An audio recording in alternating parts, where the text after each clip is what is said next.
Welcome back. A very good afternoon to all of you. I hope you had a wholesome lunch. We will now begin thematic session 2.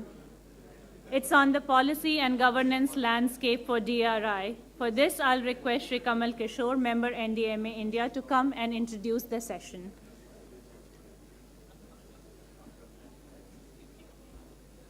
Good afternoon. I hope everyone has had a good lunch. We will start right away with the next session, the thematic session 2 on the policy and governance landscape for disaster resilient infrastructure. When we were beginning to structure this discussion, we realized, and it came through in Jim Hall's presentation towards the end as well, that there are some big policy level issues that we need to discuss as well. In Jim's presentation, he talked about 3 strands of work that needs to happen, looking at resilience at the asset level, looking at the resilience of networks, and sustainable infrastructure development planning. And that is really a policy and governance issue, and that is determined by the governance context of the country, the infrastructure context of the country. So what we decided was we thought we will divide the group into 3 streams. One stream will look at infrastructure context where large investments are happening in infrastructure, countries that are building new infrastructure at a breakneck speed. Then you have countries that have a situation of where infrastructure is completing its life cycle, they need to refurbish, replace infrastructure. And then you have special context of the landlocked countries and small island developing countries. Now, I have described these categories by categories of countries, but there are actually no categories of countries. These are infrastructure contexts. You know, there may be countries where they're doing 2 of these things at the same time. So it's not like really dividing up countries, but dividing up the kinds of issues, infrastructure development issues. But all of that discussion on governance issues, governance and policy landscape for disaster resilient infrastructure, has to be prefaced by what is happening in a rapidly urbanizing world.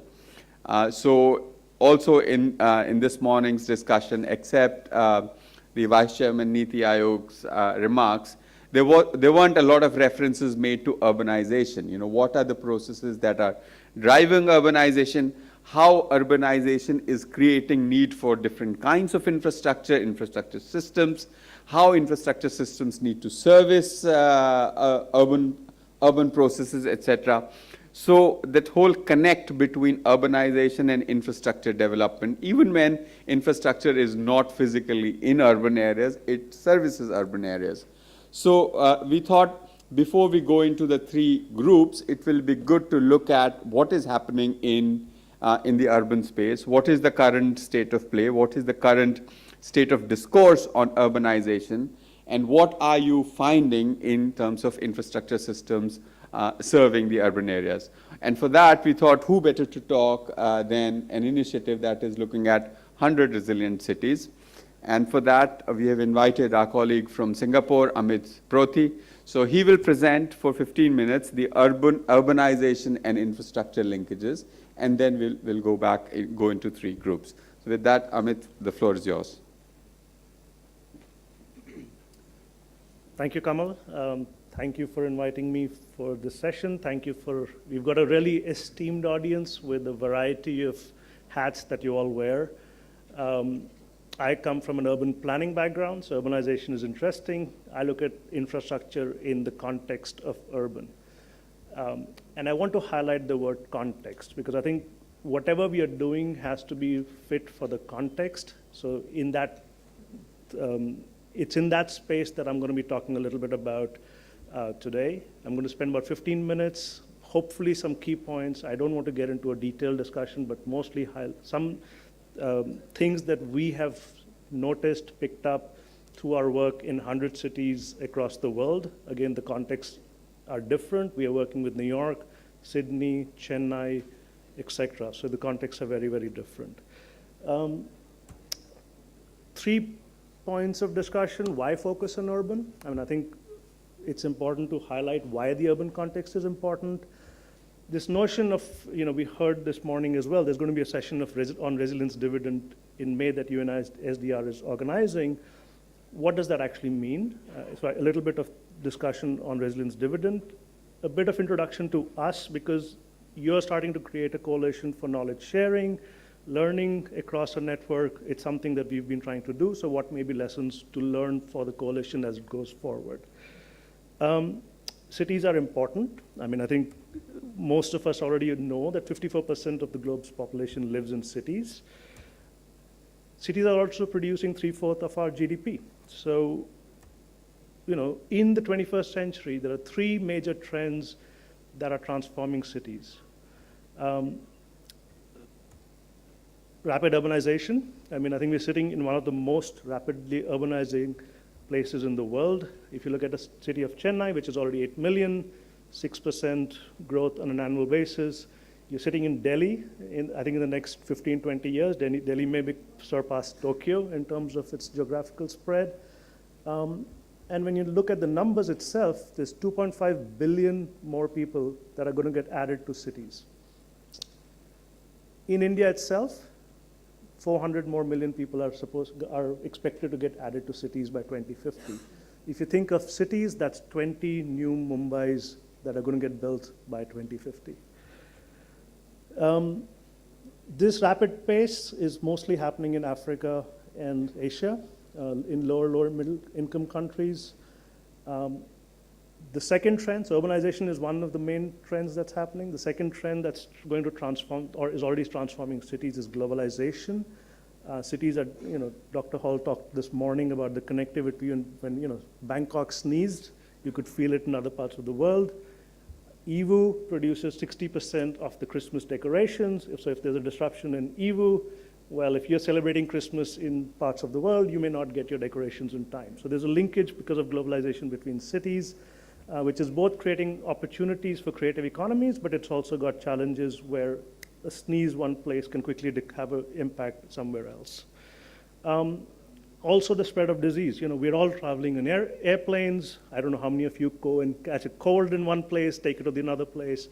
The spread of disease is also something that's transforming, that's connecting city to city and not nation to nation. So again, thinking about, globalization, not just from an economic point of view, but also public health point of view, and the spread of diseases, which are, from a climate perspective, if the risk of diseases is increasing, the spread of that is also getting faster. And the third one we all have been talked about a little bit is climate change. There's clearly more and more people living in areas that are not necessarily, that are more risk prone, which is also increasing vulnerabilities in concentrated areas in the city space. And you've got a variety of stresses in cities that, we talked about fire also this morning as one of the increasing stress. In the US, for example, suddenly, California had never experienced wildfire and was facing it. Similarly, in Melbourne, there's been wildfires that are increasing, and when you have increasing temperatures, the risk of wildfires is increasing as well. Cities are the future. I mean, I think in 1800, there were only 10% of the world's population living in cities. It's going up, it's 54% today, and it's expected to be 70% of the globe's population living in cities. So that's why cities are important. I mean, that's the whole notion of why we need to look at cities. The other part of this is we haven't built half of the infrastructure that we need, which can be seen as a challenge, but it's also an incredibly huge opportunity, because we have an opportunity to rethink how we are building our infrastructure, because the amount of infrastructure that's going to get built in the next 3 or 4 decades is incredible, and how we build it matters. And we have an opportunity to shift how we're building it. So that gets me to the second point of what we call resilience dividend. It's really saying, how do you look at infrastructure where it's offering multiple benefits? It's not just serving one purpose, but it's actually serving multiple purposes. Why? Because we have to put in a lot of money. We've heard the trillions of dollars of investments that are required. If you build infrastructure that's only serving one purpose, we're not maximizing the benefit of that infrastructure. So how do we actually maximize, or what are cities already doing to maximize benefits of investments? I wanted to put this slide, and I debated about it a little bit, but we are sitting in India, so I have to use this slide. And the reason I use this is infrastructure, but this is also a place. And if you think about, this is a heritage city in India called Varanasi.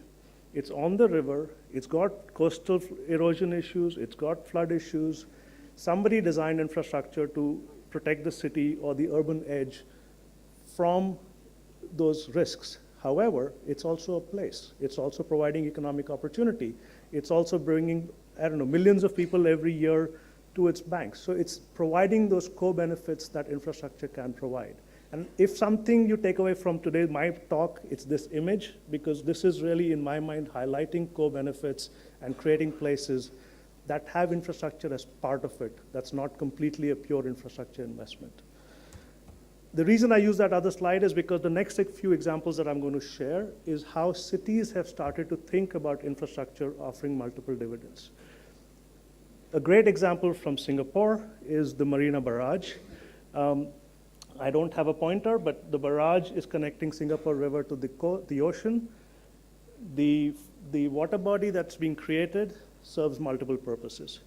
When there's heavy rainfall in the downtown economic hub of Singapore, this becomes a flood escape route. So they open the barrage and flood waters recede, so it provides flood mitigation. However, when they close it, it's a fresh water supply system. So it's serving both flooding, managing flood risks, and providing water supply. Again, multiple dimensions. But they took it one step further. So if you look at the pump house, how many of you have seen a pump house that looks like the one there, which actually provides people access to, it's the livability part of the city. You as an individual can go there and enjoy the city because that pump house is not being used for most of the year. It's only being used on specific times, but that infrastructure is providing the benefit of recreation as well.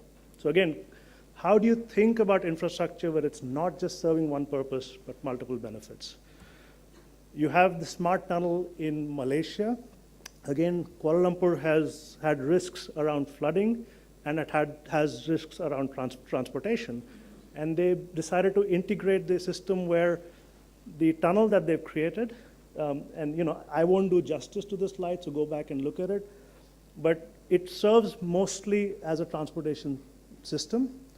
However, when there's a need for flooding, to flood management, it has the capacity to then take flood waters away, and it again serves those multiple functions. So, again, this is creativity in the infrastructure space that's combining resilience with your development priorities that you're already facing. And that's the key point. Cities have development priorities. How do you add resilience to that where they're not spending extra funds, or if they're spending extra funds, it's not to create two separate pieces of infrastructure, but combining to create multiple benefits. Rotterdam is another great example. Rotterdam is a highly flood-prone city. And what they did is they've got an integrated flood management approach, but in that approach, they've also designed parks and public spaces that can actually hold water. So those pieces of infrastructure provide flood mitigation when it's needed. And on the other times, it basically becomes part of the city system where residents are actually benefiting from an open space that's been created. Singapore, again, going back to Singapore, I'm living in Singapore, so I can't escape it. But Singapore has now started experimenting with how do you manage flooding. In the 60s, they went ahead and built all of your drainage with concrete drains. That's been their traditional response when cities had to look at flooding.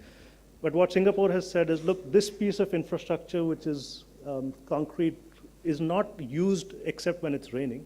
So it's just sitting there. How do we turn that around and create a system where using nature-based solutions, that is also providing flood mitigation? But if you think about it, that's also a space that people use. It's become part of the city and part of providing functions to the city that's more than just flood management. And arguably, this is used only on the days it rains, which may be 100 days out of 365. That's used for the times it doesn't rain, which is 265. And you've got an opportunity here where you've created floods management system that's giving you more benefits than just floodwater, managing floodwaters. I wanted to talk about Seoul partly because you're going to be talking about cities that are looking at aging infrastructure and how do you transform that. And this example on the upper left is a brand new project. This was a highway. The highway was no longer, it was essentially reached a point of critical failure. They had to do something about it. And rather than completely removing the highway, they essentially said, let's reuse that in a different way. So it also thinking about relationship to waste. If you're removing the highway and doing something else, you're creating more waste that has a carbon footprint. In this case, they said, well, let's create something else here, leave the highway, and change its function. And by changing its function, they've used the resource, but in a way that's, again, different. So it was the highway was only designed for carrying vehicles. Now it's actually a very, very popular tourism spot. I think I was there 3 months after. So I've been there several times. 3 months after they opened it, they said they've far exceeded the numbers of people that they were thinking will come and visit this. It's become an economic hub, and it's become a place where people go and hang out. So again, rethinking of how infrastructure is. But why was the highways in the first place Sorry? not put to use? What was the reason why? The highway was built. The highway was built in the 60s. It had reached a point where it had reached the point that it could no longer function as a highway. So rather than replacing it, taking it out, and doing something else, they said, let's reuse it and give it another function so it's still serving the city. So it reduces waste. Again, it's an innovative way of thinking about infrastructure and resilience, which is more than just DRR related. The second example in Seoul, which I think most people know about, is this used to be a culvert below the ground, and the city said, let's not hide the water system, let's bring it back out and let people enjoy the water system. What it's created is biodiversity. It's also increased real estate values. And there are documented proofs around that. So again, rethinking what the stress is. If it's flooding, how are you approaching it? Are you approaching it as a concrete drain? Are you approaching it in different ways? And why? Because the opportunity of, we are still continuing to build cities in the coming decades. So thinking about them differently. This is another example I wanted to highlight is from Paris. Paris is suffering from heat. I think a lot of you, if you open your newspapers in the summer, you'll realize X amount of deaths in Paris because of the heat. There's a lot of vulnerable population. And the city said, we've got this asset. We've got this infrastructure of schools that's spread around the city. Let's rethink what the school does. So not only is it serving as a school, but they've started greening it. By greening it, they're addressing local heat issues. They're also looking at these as centers that can serve during emergencies. If there's a high heat wave, people can they've started to open schools in the evenings. People who are vulnerable in their homes can actually come to this. So again, rethinking what the school, which is a piece of infrastructure, but thinking about it from a climate risk perspective, from a resilience perspective, is sort of the co-benefits that they've created from an existing piece of infrastructure. I won't go into Wellington because Wellington is really about preparing for emergencies.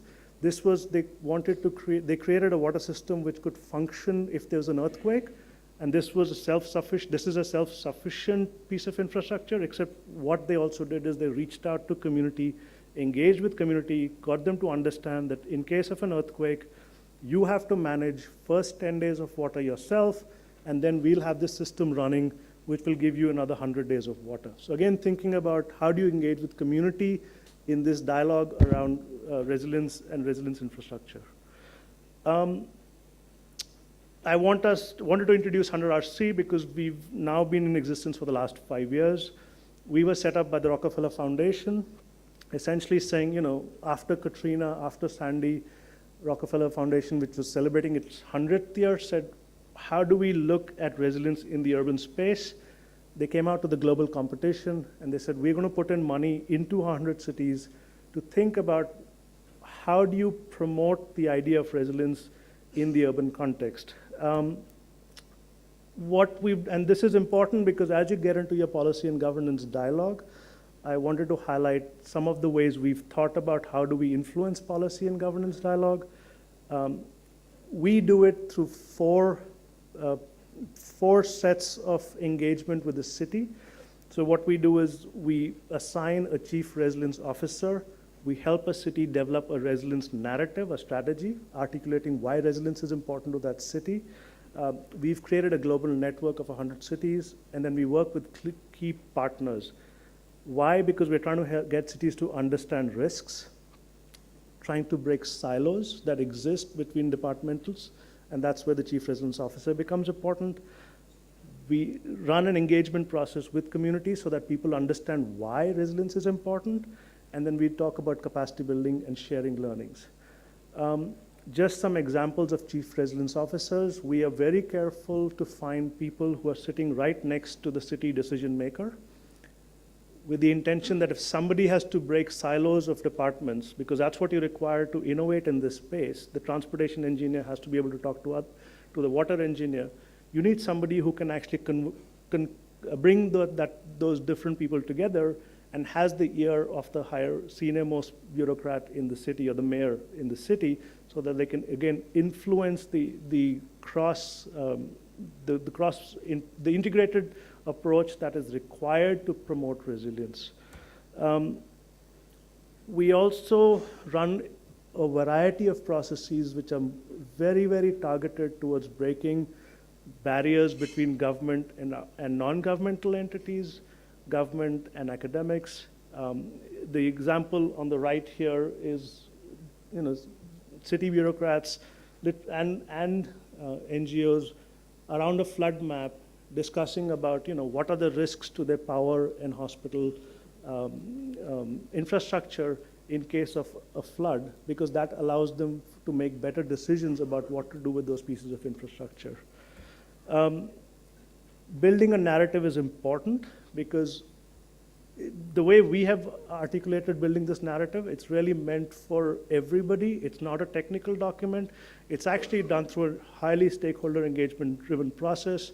We're doing this in Chennai we've had about 40 different working sessions with a variety of people. Why? Because it's people need to understand what resilience is about. It can't just be a standalone document, and then it's documented in a narrative. We work very closely with partners. If you look at this list, we've got some of the most, the people who, we've got, even in this room, there are about 10 partners who are part of the 100RC network, who essentially work with us, with the cities, to help unpackage what resilience is about. They bring the credibility, they bring experiences, they bring technical knowledge that's required for a particular city to address its resilience challenges.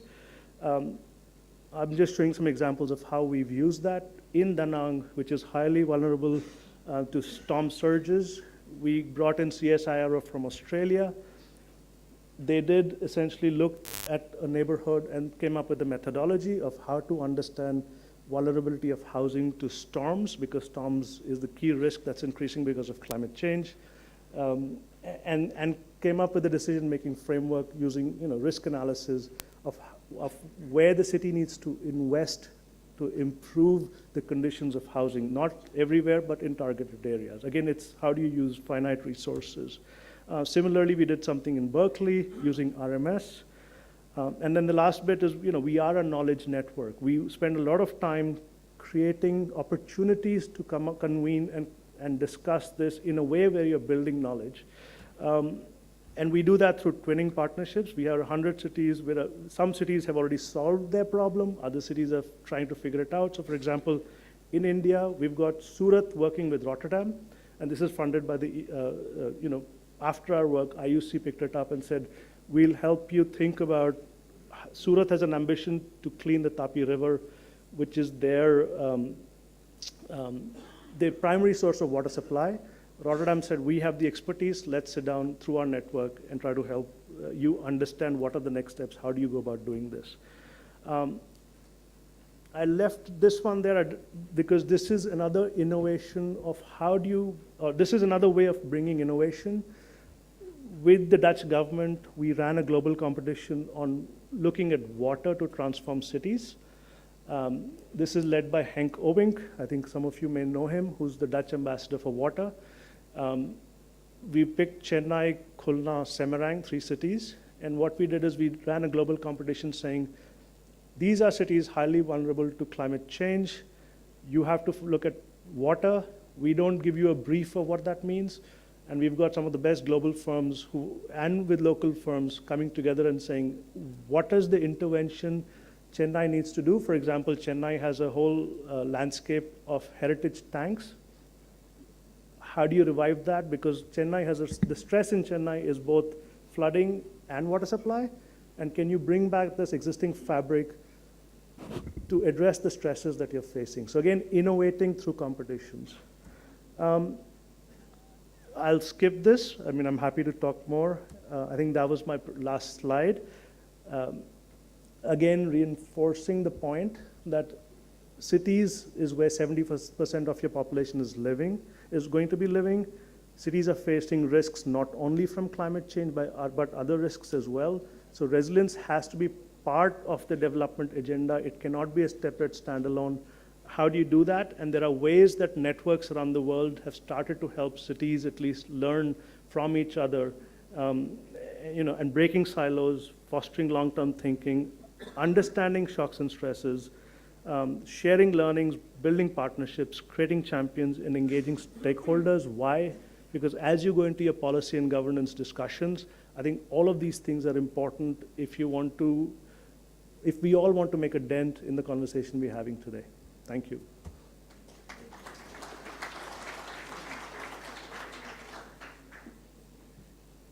Thank you, sir, for setting the stage for the thematic session on the policy and governance landscape for DRI.